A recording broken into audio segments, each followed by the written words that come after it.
नमस्कार दोस्तों, मैं एडवोकेट चित्तरंजन दास। आज मैं बताऊंगा 138 में चेक बाउंस मैटर में कुछ रिसेंट जजमेंट्स है, तथ्य है। Recent 133 NI act judgments is found emphasize that criminal liability क्या होता है।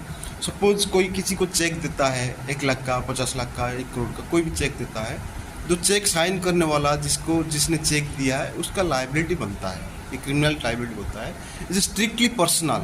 इसमें सुप्रीम कोर्ट या हाई कोर्ट क्या बोल रहे हैं कि ये स्ट्रिक्टली पर्सनल है, जिसने साइन करके दिया तो उसी का ही लाइबिलिटी बनता है, ताकि कोई फैमिली मेम्बर, उसका कोई रिलेटिव या कोई गारंटर या कोई कंपनी का को होल्डर या कोई जो भी है, तो कोई किसी का लाइबिलिटी नहीं बनता है। जो साइन करके दिया उसी का ही लाइबिलिटी बनता है। Meaning it can not be inherited and it can not be inherited means आपने फादर ने चेक साइन करके दिया, सपोज फादर का डेथ हो गया, उसका बेटा उसको इनहेरिटेड लिया जाएगा, बेटा भी लाइबिलिटी बनेगा, ऐसा कुछ नहीं है। जो चेक साइन करके दिया उसी का ही लाइबिलिटी है। The Supreme Court rules that a complaint cannot be quashed pre-trial if ingredients are met, while also reviewing are highlighted in the live law article. Liability dies with drawer.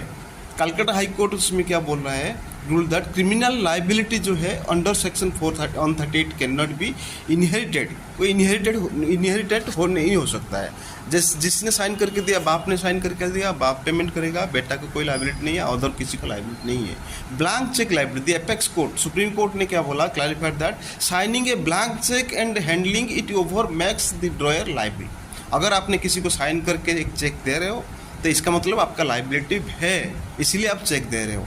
अगर आप बहुत सारे liability के issue में check quashing high court में quashing के लिए जा रहे थे, लेकिन सुप्रीम कोर्ट ने क्लियरली बोल दिया, जो साइन करके दिया है, once you are providing cheque and signing, that means it is creating your liability. Premature complaint. A complaint filed before the expiry of 15 days from the receipt of the demand notice is not maintainable.